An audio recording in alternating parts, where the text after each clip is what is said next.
So let's take a look at the cyclical and short-run changes in GDP. First of all, let's define a recession. Whether an economy is in a recession or not is determined by the National Bureau of Economic Research, which is an organization based in Cambridge, Massachusetts.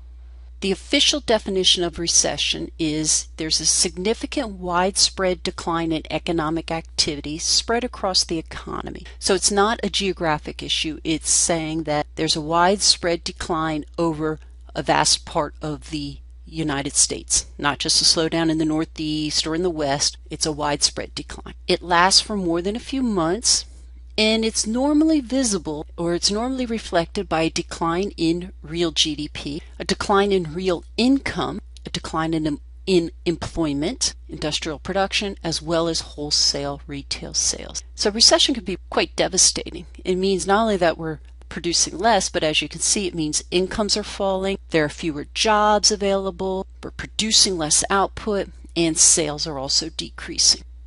If we return to the graph we looked at in a previous video, we see once again this graph of real GDP growth rate in the United States over roughly a 60-year period. Now it's a little hard to pick up, but these light green columns are periods in which we experienced a recession. And you can see that during these particular periods, the real GDP growth rate was actually negative, suggesting that GDP actually declined. Business fluctuations or business cycles are these short-run movements in real GDP around the long-term trend. So when we have business cycles, we experience periods of economic contraction, but then notice after the contraction, we tend to experience some fairly high growth. And it seems like, once again, the economy starts to decline a little bit, and it grows and it declines and it grows and so on. So business cycles are referred to as the short-run movement in real GDP around this long-run economic trend of 3.4%. And as you can see, we have experienced 11 recessions just since 1948. So recessions, we don't know how to avoid them. They're unpredictable. We have some indication as to what can cause them.